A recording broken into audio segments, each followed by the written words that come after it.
Hey,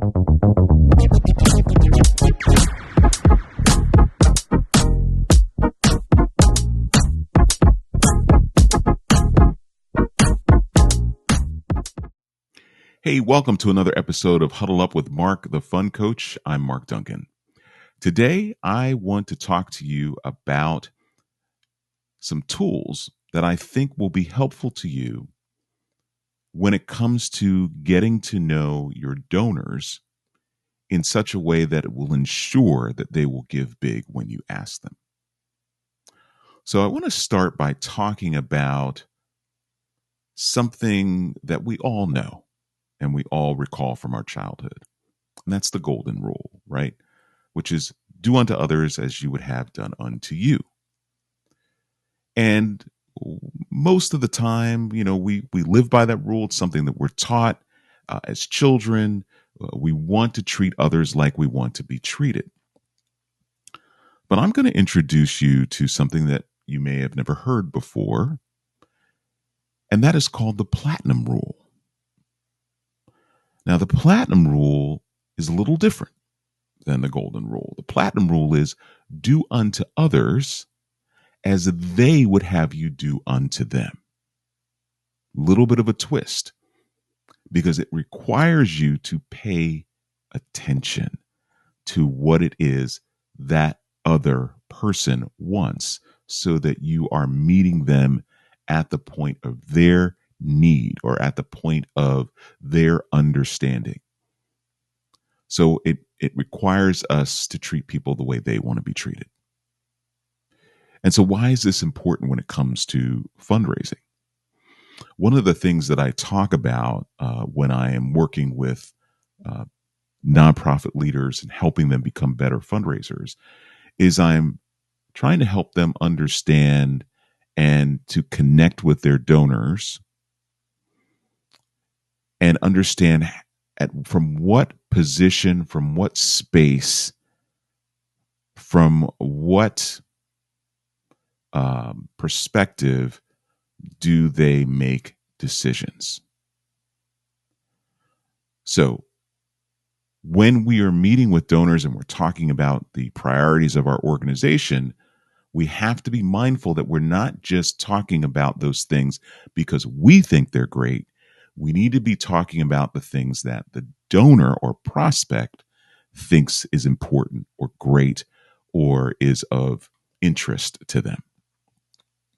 So I often talk about two languages that I believe donors speak, which really identifies the position that they come from, the perspective that they come from when it comes to making decisions, right? So I call it head versus heart, right?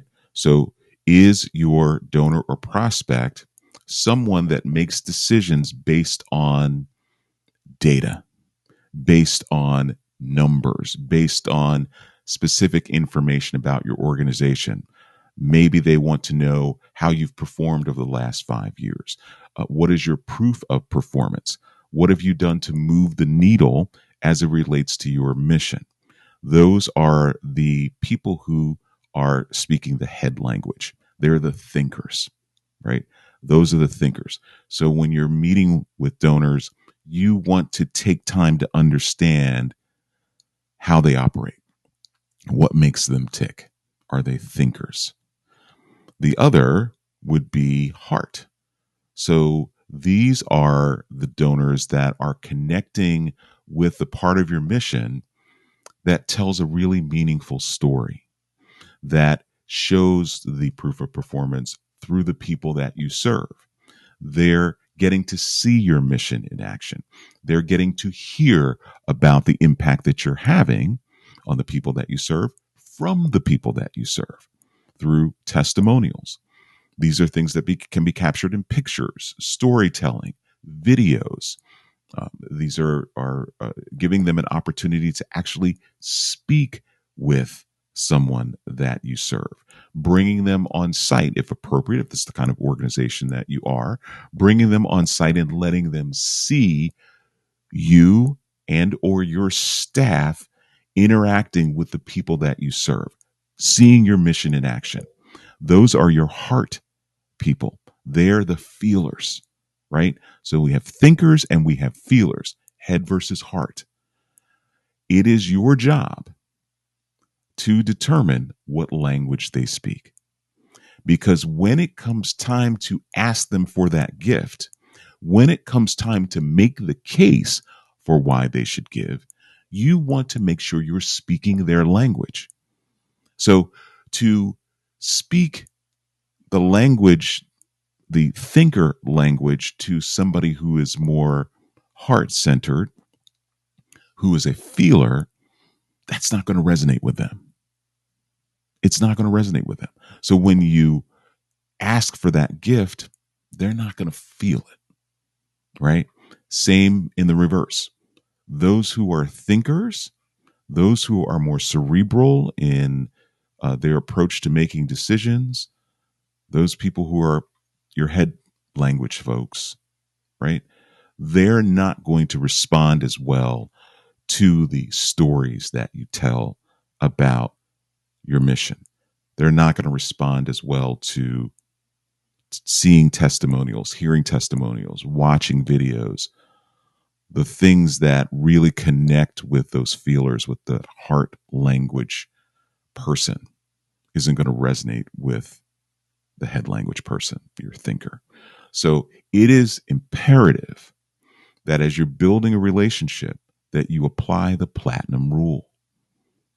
You do unto others as they would have you do unto them.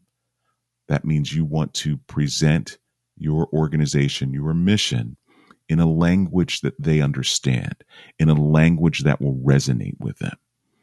If you do this and you do it well, I guarantee you that you are going to secure significant gifts from these donors, assuming that they have the capacity.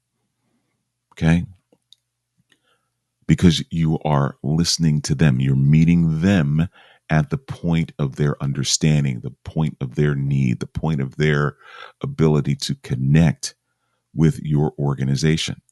Even if you don't speak that language, even if you aren't a thinker, or if you aren't a feeler, or maybe you are a feeler and you've got to speak that thinker language, that head language, right? It's a difficult transition for us to make because it's not natural for us, but we have to be absolutely conscious of how we're interacting with our donors so that we're speaking a language that resonates with them, that ultimately will turn into a significant gift for your organization. So remember the platinum rule: do unto others as they would have you do unto them. And find out what language your donor is speaking during the process of you building that relationship. Are they speaking that head language versus the heart language? Are they thinkers or are they feelers? You get this nailed down and you are going to absolutely soar in your relationship fundraising. I hope this has been helpful to you. If you would like to hop on a call with me for a free coaching session, just go below this video and hit the link, and you can schedule that call. It will be an hour-long call, and we'll be happy to talk with you about any of your fundraising challenges. And also, if you are not a subscriber to the Huddle Up series and you happen to be seeing this on YouTube without the benefit of getting it through email, sign up and you'll get this video shortly after it is recorded, as opposed to when it's shared publicly on YouTube. So I hope this has been helpful to you. Thank you for listening. And as always, this fundraising thing, it's not about the dollars. It's about what the dollars do for the people that you serve. Thank you. And we'll see you next time.